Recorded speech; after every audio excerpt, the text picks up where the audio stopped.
فیض رمضان فیض رمضان فیض رمضان فیض رمضان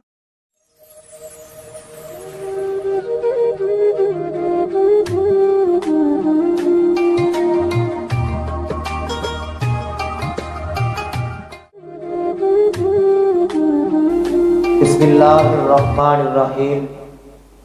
الصلاۃ والسلام علیکہ یا سیدی یا رسول اللہ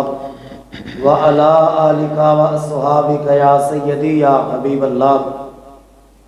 فیض مرشد سے الہی قلب روشن کر میرا، مرشدی پیر ابو الفیض باصفا کے واسطے، قبر و حشر میں نور کی خیرات ہم کو کر عطا، مرشدی مخدوم نور المجتبیٰ کے واسطے۔ میری انتہائی نگارش یہی ہے کہ تیرے پاک نام سے ابتدا کر رہا ہوں۔ سامعین و ناظرین، آج ہم حاضر ہیں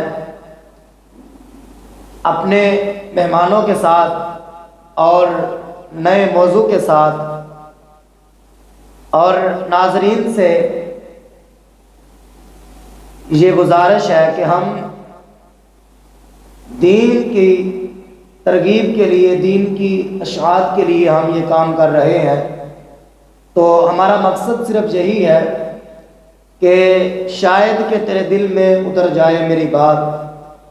کسی کے دل میں یہ بات اتر گئی دین کی اور وہ ہدایت پر آ گیا تو ہماری نجات کا ذریعہ بن جائے گا۔ اور آپ سے گزارش ہے کہ یہی نیت لے کر، اسی نیت پر آپ اس ویڈیو کو شیئر کریں، لائک کریں، دوستوں کے ساتھ شیئر کریں، کیونکہ ہو سکتا ہے کہ آپ کے ایک شیئر سے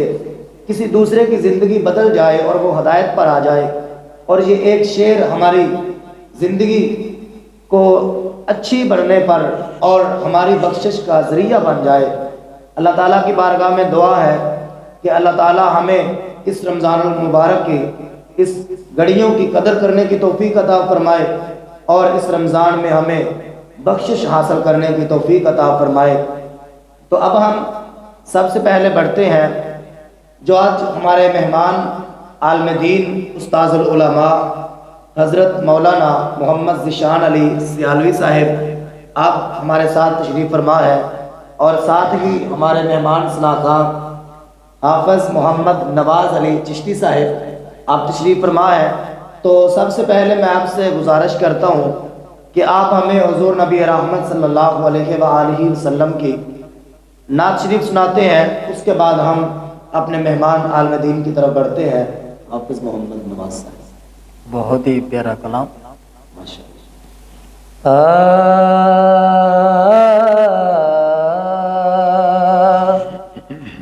مدینہ یاد آتا ہے، مدینہ یاد آتا ہے، مدینہ یاد آتا ہے، مدینے میں جو گزرا وہ زمانہ یاد آتا ہے، زمانہ یاد آتا ہے۔ تڑپتا ہے یہ دل میرا، ترستی ہیں میری آنکھیں، یا رسول اللہ سونیا، تڑپتا ہے یہ دل میرا، ترستی ہیں میری آنکھیں، بلا لو پھر مدینے میں دوبارہ یا رسول اللہ، دوبارہ یا رسول اللہ، مدینے میں جو گزرا وہ زمانہ یا دلاتا ہے، زمانہ یاد آتا ہے۔ خدا جب تم سے فرمائے کہ لاؤ اپنے امت کو، خدا جب تم سے فرمائے کہ لاؤ اپنے امت کو، ہماری طرف بھی کر دینا اشارہ یا رسول اللہ، اشارہ یا رسول اللہ۔ مدینہ یاد آتا ہے، مدینہ یاد آتا ہے، مدینہ یاد آتا ہے۔ مدینے میں جو گزرا وہ زمانہ یاد آتا ہے، زمانہ یاد آتا ہے۔ ماشاءاللہ، بہت ہی خوبصورت انداز میں آپ نے کلام پڑھا۔ یہ آپ کا کلام ہم نے پہلے بھی سنا تھا اور یہی تمنا تھی کہ آپ ہمیں یہی کلام سنائیں، اور آپ نے وہ تمنا پوری کی۔ ماشاءاللہ، اللہ تعالیٰ آپ کے علم میں، عمل میں مزید برکت عطا فرمائے، آواز میں برکت عطا فرمائے۔ ماشاءاللہ، تو اب ہم بڑھتے ہیں اپنے مہمان عالم دین کی طرف۔ تو آج جو ہمارا موضوع ہے وہ موضوع ہمارا یہ ہے کہ دین کی تعلیم کے بارے میں، کیونکہ آج کے دور میں لوگ اکثر چاہتے ہیں کہ ہم اعلیٰ تعلیم حاصل کریں اور بڑی بڑی یونیورسٹیوں میں جا کے تعلیم حاصل کریں۔ تو اب ہم پوچھتے ہیں اپنے مہمان عالم دین سے کہ کیا اعلیٰ تعلیم جو ہے وہ کون سی تعلیم ہے؟ جی بسم اللہ الرحمن الرحیم۔ فیض مرشد سے الہی قلب روشن کر میرا، مرشدی پیر ابو الفیض باصفا کے واسطے۔ لی خمسۃ نطفی بہا حر الوباء الحاتمہ، المصطفیٰ والمرتضیٰ وابناہما والفاطمہ۔ سب سے پہلے میں مولانا مزمل صاحب اور چشتی میڈیا کی تمام ٹیم کو اس دین کی کاوش کو، جہاں سوشل میڈیا پر دوسرے لوگ کو کسی ایپ میں مصروف ہے، تو کسی ایپ میں مصروف ہے، آپ نے اس پرفتن دور کے اندر اس نیکی کے لیے، لوگوں کی اصلاح کے لیے قدم اٹھایا۔ میں آپ کو اور آپ کی ٹیم کو مبارکباد پیش کرتا ہوں۔ تو آپ جیسے علماء کی محبتوں کے ذریعے یہ نظام چل رہا ہے، اس طرح آپ نے، اللہ کریم آپ کو مزید محنت اور محبت کے ساتھ کام کرنے کی توفیق عطا فرمائے۔ تو اس پرفتن دور کے اندر جہاں دوسرے علوم، عصری علوم لوگ حاصل کر رہے ہیں، جہاں لوگ اپنے آپ کو اعلیٰ تعلیم کے لیے ممالک کے اندر، یونیورسٹیز کے اندر، غیر ممالک کے اندر جہاں تک خرچہ جات کرتے ہیں، تو سب سے پہلے میں یہ بات بتانا چاہتا ہوں کہ سب سے پہلے ہمارے ذہن میں یہ بات ذہن نشین ہونی چاہیے کہ علم حاصل کرنا ہمارے لیے کیوں ضروری ہے، ہم علم حاصل کیوں کر رہے ہیں۔ سب سے پہلے انسان کو اپنے گھر سے نکلنے سے پہلے، کوئی بھی کام ہے ہمیں شروع کرنے سے پہلے اس کے بارے میں پہلے ہمیں جانچ پڑتال ہونی چاہیے کہ ہم یہ کام کیوں کر رہے ہیں، کس وجہ سے کر رہے ہیں، اس کا کرنے کا مقصد کیا ہے۔ مثال کے طور پر کوئی بندہ دکان بناتا ہے، کاروبار شروع کرتا ہے، تو اس کے کاروبار شروع کرنے کا مقصد کچھ ہوتا ہے کہ میں نے اپنی دکان کو ہائی لیول پر لے کر جانا ہے، اپنے اخراجات کو چلانا ہے، تو اس کا ایک مائنڈ ہوتا ہے، اس کا ایک ذہن ہوتا ہے کہ میں نے یہ کام کرنا ہے، اس لیے کرنا ہے۔ تو تعلیم حاصل کرنے کے لیے بھی ہمارا کچھ ذہن ہونا چاہیے، ہم دین کیوں حاصل کر رہے ہیں۔ ہم علم کو، کوئی بھی علم ہو، عصری علم ہو یا دین کا علم ہو، کوئی بھی علم ہو، ہمارے ذہن میں سب سے پہلے یہ بات ہونی چاہیے کہ ہم یہ کیوں حاصل کر رہے ہیں، ہمارا مقصد کیا ہے۔ تو قرآن اور حدیث کی روشنی میں اگر مقصد کو دیکھیں تو مقصد علم اس لیے حاصل کیا جاتا ہے، مولانا روم بھی اسی طرف اشارہ فرماتے ہیں کہ علم کے ذریعے انسان اپنے خدا کی پہچان کرتا ہے، بغیر علم کے انسان کو خدا کی معرفت بھی حاصل نہیں ہوتی۔ علم کے ذریعے انسان اپنے رب کی پہچان کرتا ہے، اپنے خالق کو پہچانتا ہے، اپنے معبود کو پہچانتا ہے کہ ہمیں تخلیق کس نے کیا ہے، ہم کس کی طرف، ہمیں کس نے پیدا کیا ہے، ہم نے لوٹ کر کس کی طرف جانا ہے۔ تو یہ تمام چیزوں کا انحصار صرف اور صرف علم پر ہے۔ جب انسان کے اندر علم نہیں ہوگا تو انسان جو ہے وہ جانوروں کی طرح اس کی زندگی ہے۔ قرآن کریم کے اندر بھی اللہ کریم نے اسی طرف ارشاد فرمایا ہے اور اسی طرف اشارہ بھی فرمایا ہے کہ علم والا اور غیر علم یہ برابر نہیں ہو سکتے، ان دونوں کی آپس کے اندر برابری نہیں ہو سکتی۔ تو علم آج کے اس پرفتن دور کے اندر ہمارے لیے یہ ضروری ہے، جو بھی انسان جس معاشرے کے اندر بھی ہے، اگر کوئی روزہ دار ہے تو اس کے لیے ضروری ہے کہ اس کے پاس روزے کا علم ضرور ہو۔ اگر کوئی نماز پڑھنے والا ہے تو اس کے پاس نماز کے فرائض واجبات کا علم ہونا ضروری ہے۔ حج کرنے والا حاجی ہے تو اس کے پاس حج کے علوم ہونا ضروری ہے۔ تجارت کرنے والا ہے تو اس کے پاس تجارت کے مسائل ہونا ضروری ہے۔ کوئی سود کا کام چھوڑنے والا ہے، سود کی حرمت کے بارے میں اس کا علم ہونا ضروری ہے۔ اگر کوئی انسان کسی بھی کاروبار کے اندر ہے، کسی بھی شعبے کے اندر ہے تو اس کا علم ہونا اس کے لیے ضروری ہے۔ تو اس پرفتن دور کے اندر سب سے جو افضل اور بہترین علم ہے، کریم پاک نبی علیہ الصلوۃ والسلام نے ارشاد فرمایا خیرکم من تعلم القرآن وعلمہ۔ بہترین علم نبی پاک علیہ السلام نے یہ نہیں فرمایا کہ جو انسان ہم جو ہے نا وہ عصری علوم کا انکار نہیں کرتے۔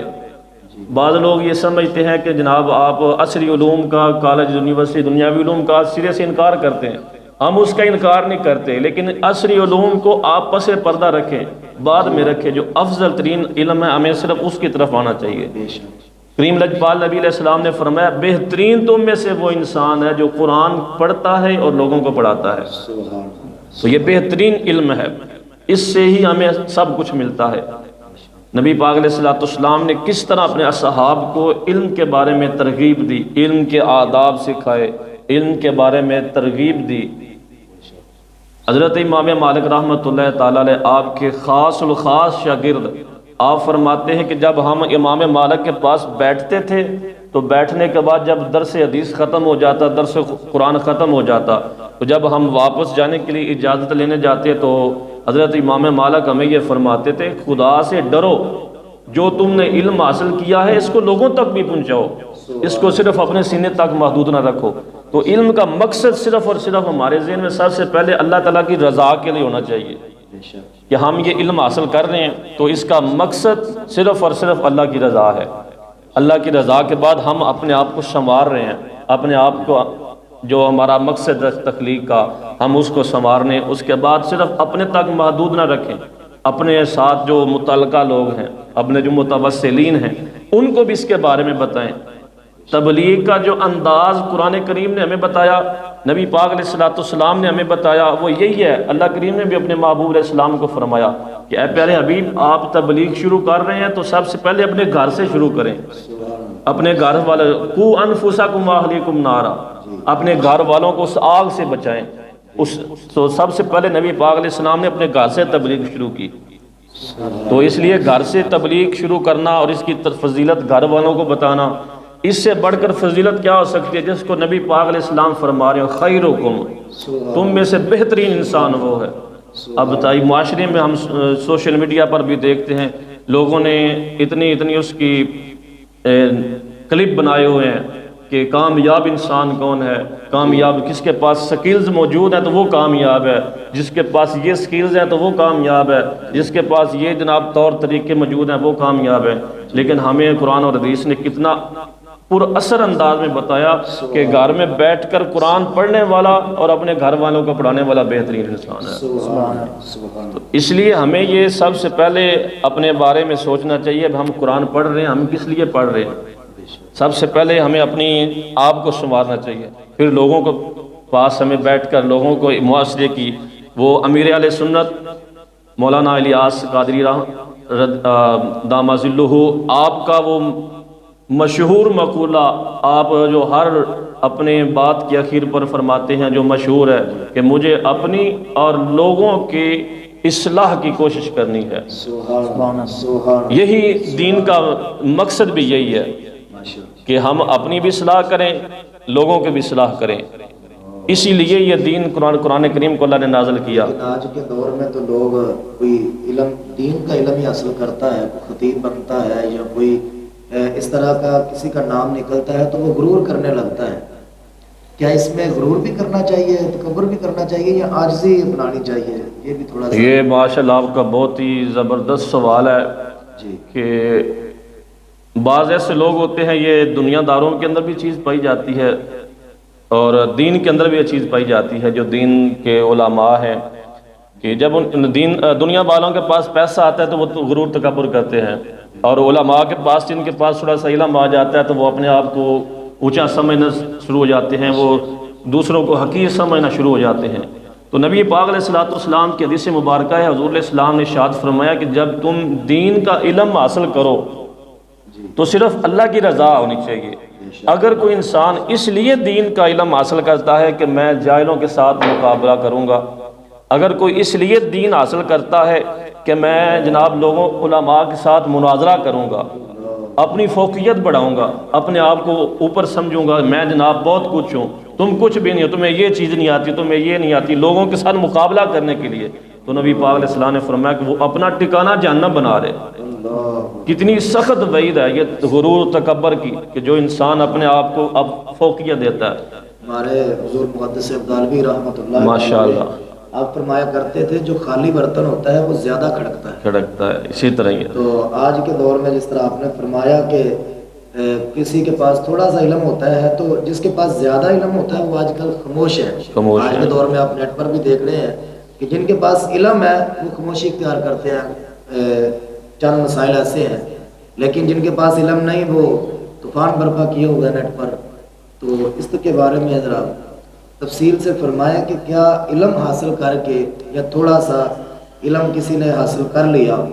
اور پھر وہ جو جیسے آپ فرما رہے ہیں کہ وہ چاہتا ہے کہ میں علماء سے یا جاہلوں سے مناظرہ کروں گا یا اس طرح کروں گا، یہ نیت نہیں ہونی چاہیے۔ اگر کوئی رکھتا ہے تو اس کے بارے میں اس کے علاوہ کوئی اور حکم سرکار کا، تاکہ ہمارے جو ناظرین ہیں جو سن رہے ہیں شاید کہ جو آج کل کے دور میں اتنا خیال رکھتے ہیں، شاید یہ بات سن کے وہ اپنے خیال سے چینج ہو کے عاجزی اور انکساری میں آ جائیں۔ بالکل زیادہ فائدہ عاجزی میں ہے یا تکبر اور غرور میں ہے؟ سوشل میڈیا پر جو علماء بھی اکثر ایسے ہیں کہ جس کے ساتھ سلام لیا جاتا ہے وہ ایک ہاتھ آگے کرتے ہیں، وہ سلام کا جواب بھی نہیں دیتے، تو اس کے بارے میں ذرا ارشاد۔ سوشل میڈیا پر بھی اسی طرح جو آپ نے فرمایا کہ جو علم والے ہیں وہ خاموش بیٹھے ہیں، لیکن جن کے پاس علم نہیں ہے وہ سرکار علیہ السلام کی حدیث مبارکہ ہے کہ قرب قیامت کچھ ایسے لوگ ہوں گے، نوجوان ہوں گے اور اپنے آپ کو ایسا علم لوگوں کے سامنے شائع کریں گے، ایسا علم لوگوں کے سامنے شائع کریں گے کہ وہ اپنے آپ کو مفتی قرار دیں گے، فتوے جاری کریں گے۔ سوشل میڈیا پر دیکھ کے کوئی جناب ایسی بات کرتا ہے تو فٹ اس پر مفتی کا فتویٰ آ جاتا ہے، آپ کافر ہو گئے، آپ ایسے ہو گئے۔ تو جاہل قسم کے یہ لوگ جن کے پاس علوم نہیں ہے، جن کو پتہ نہیں ہے کہ فتویٰ دینے کے لیے قواعد کن کا ہونا ضروری ہے، جن کو پتہ تک نہیں ہے کہ علم کی تعریف کیا ہے، وہ سوشل میڈیا پر آ کر لوگوں پر تان تشنیع کرتے ہیں، علماء پر زیادہ تر تشنیع کرتے ہیں۔ تو اسی کے اندر کچھ زیادہ دیکھیں تو ایسے قسم کے جو یونیورسٹی اور کالج کے پڑھے ہوئے لوگ ہیں،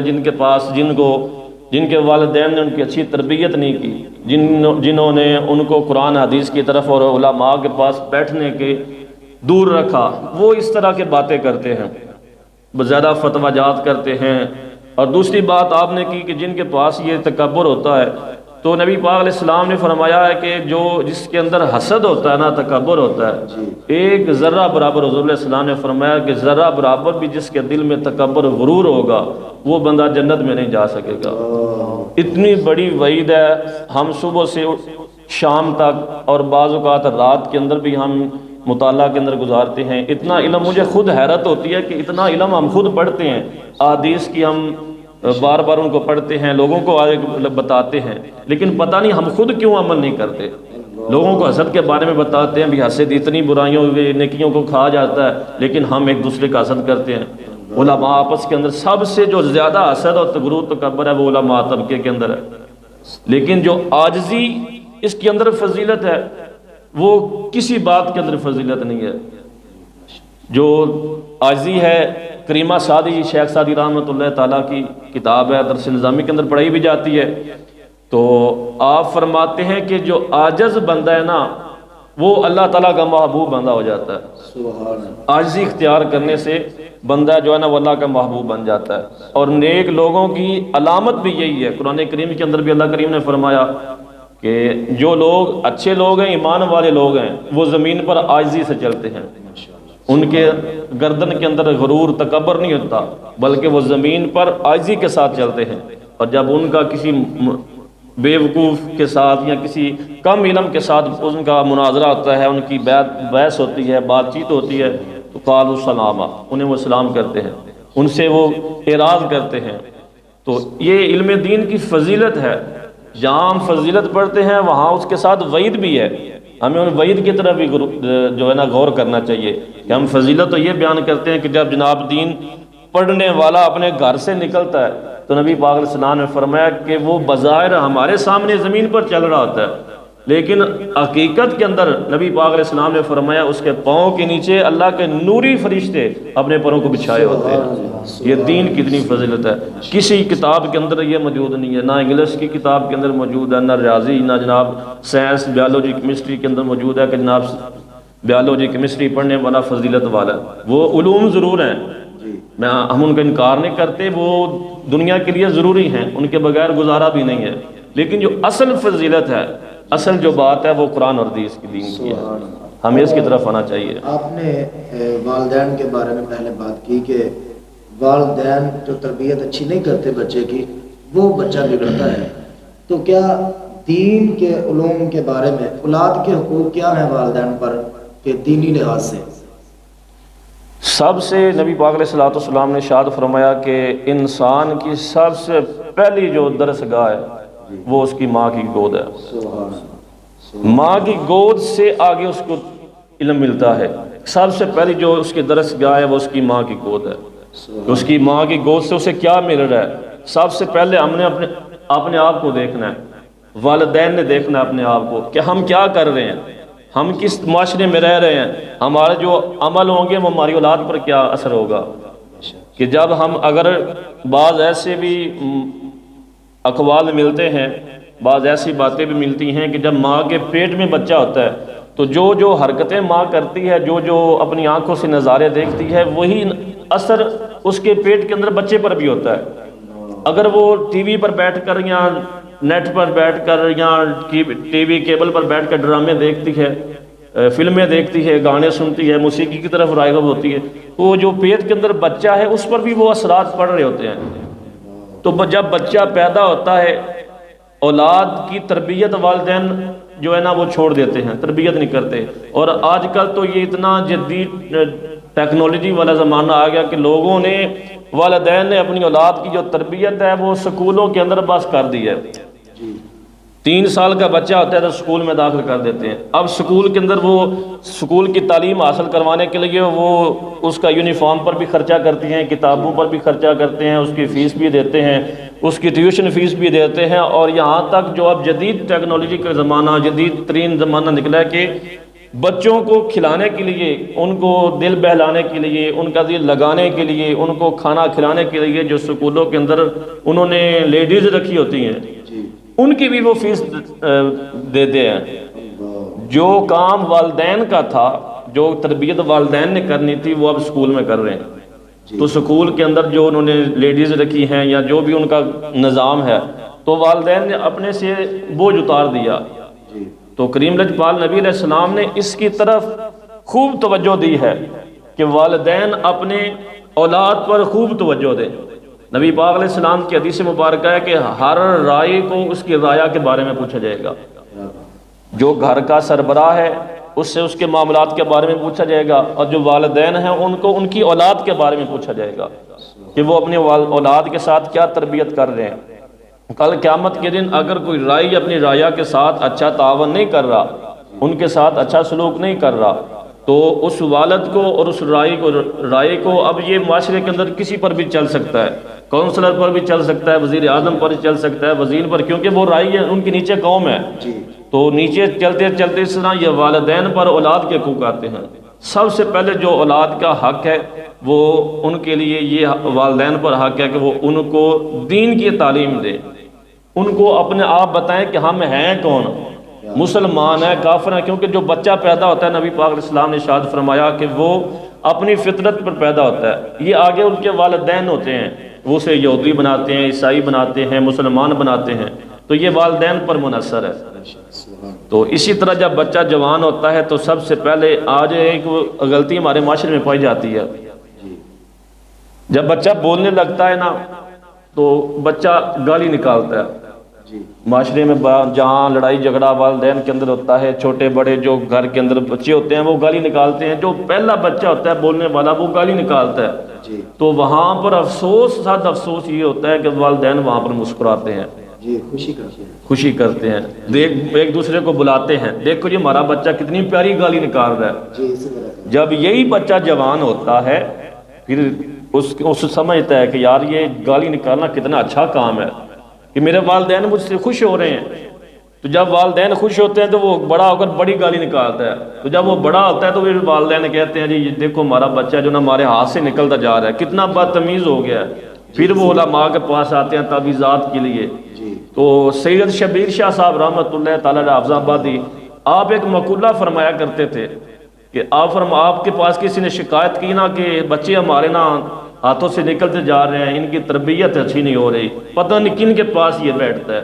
تو آپ نے ان کو فرمایا کہ جب وہ آیا تھا نا تویز لینے کے لیے کہ آپ کو تویز فرما دیں،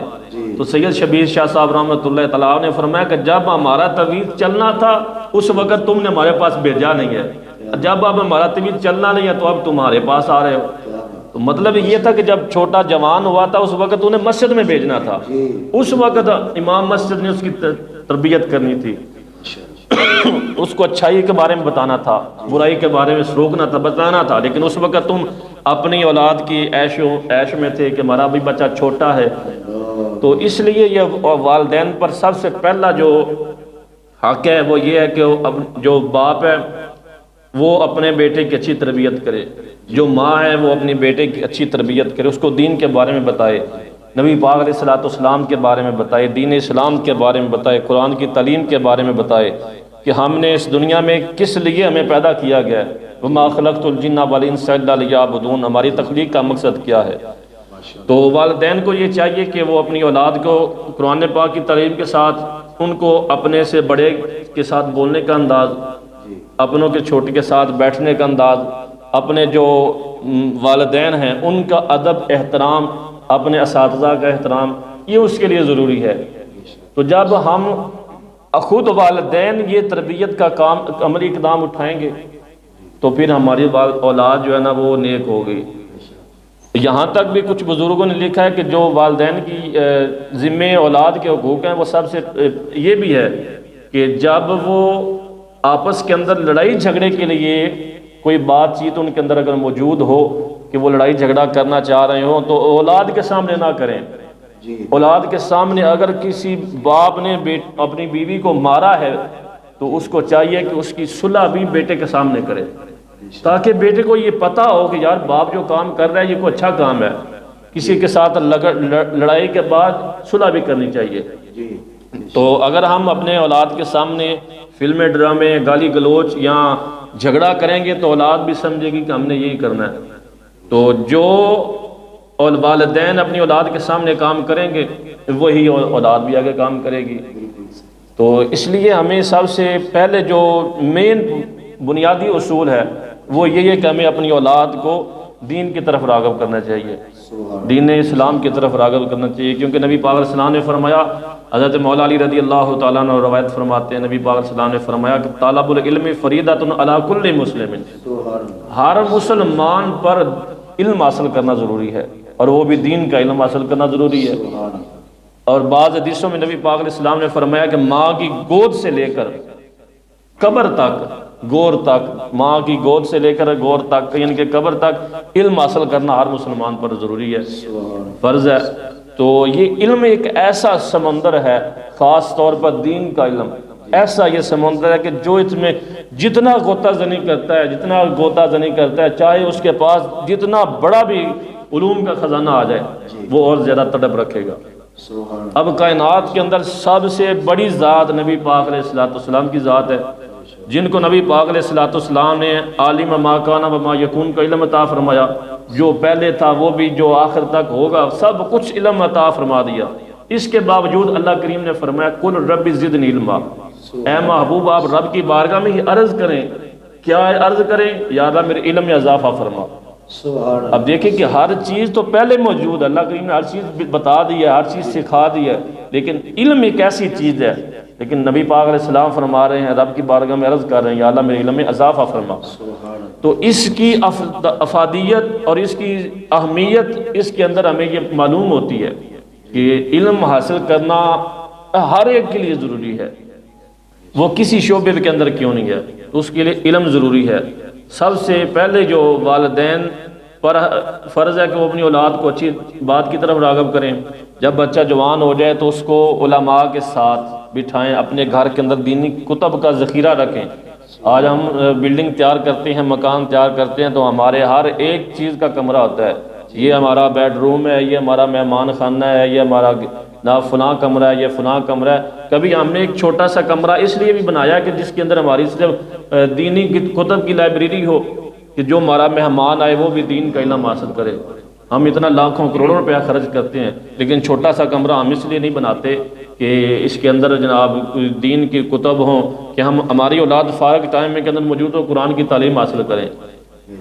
تفسیر پڑھے، کوئی چھوٹے رسالے پڑھے، تاکہ ان کو پتہ چلے کہ ہم نے دین کی طرف بھی آنا ہے۔ تو اس لیے یہ دین بہت ضروری ہے ہمارے لیے، جب خاص کر کے اس پرفتن دور کے اندر جہاں لوگ کالج کی طرف رجوع کر رہے ہیں، یونیورسٹیز کی طرف رجوع کر رہے ہیں، سائنس بیالوجی کی طرف رجوع کر رہے ہیں، تو وہاں وہ لوگ سمجھتے ہیں کہ صرف اس کے اندر فلاح ہے، صرف اس کے اندر کامیابی ہے، یہی اعلیٰ تعلیم ہے۔ اعلیٰ تعلیم اصل یہ دین کی تعلیم ہے۔ ہم بظاہر یہ سمجھتے ہیں، بعض ہم نے ایسے والدین کو بھی دیکھا ہے کہ بچوں کے اندر تڑپ ہوتی ہے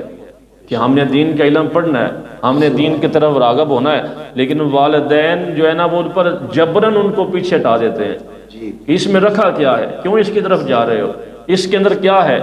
تو یہ کتنا عجیب و غریب ان کا جملہ ہے، بلکہ اگر شریعت کی روح سے دیکھا جائے تو یہ ان کا الفاظ کفری الفاظ ہیں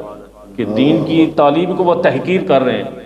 تو دین کی تحقیر کرنا یہ کفر ہے۔ تو اس لیے ہمیں کچھ نہ کچھ اتنا اپنے اندر انسان کو علم ضرور حاصل کرنا چاہیے جن کو احادیث کے اندر فرض علوم قرار دیا گیا ہے۔ ہمارے لوگ پروفیسر بن جاتے ہیں، ان کو جناب استنجا کا پتہ نہیں ہوتا، وزیر اعظم بن جاتے ہیں، وزیر مشیر بن جاتے ہیں، ان کو دعائے قنوت کا پتہ نہیں ہوتا، ان کو نماز کے فرائض کا پتہ نہیں ہوتا، ان کو یہاں تک ایسے لوگوں کو دیکھا گیا کہ ان کے جب والدین فوت ہوتے ہیں تو ان کو کفن دفن کا پتہ نہیں ہوتا، ایسے مسائل کا پتہ نہیں ہوتا، تجارت کرنے والے کو اپنے تجارت کرنے کے خرید و فروخت کے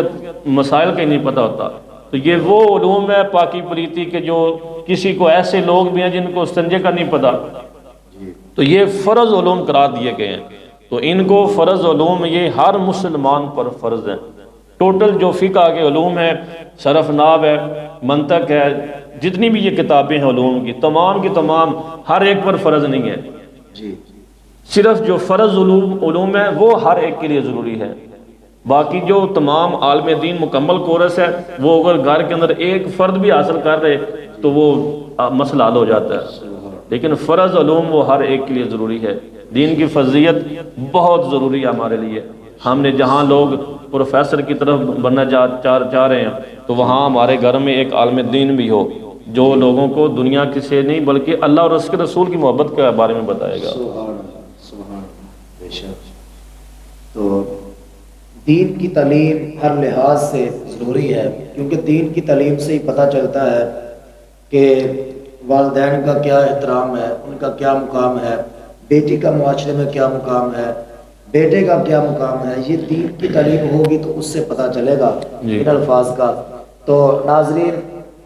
آج ہم نے دین کے بارے میں جو باتیں کی، اللہ تعالیٰ کی بارگاہ میں دعا ہے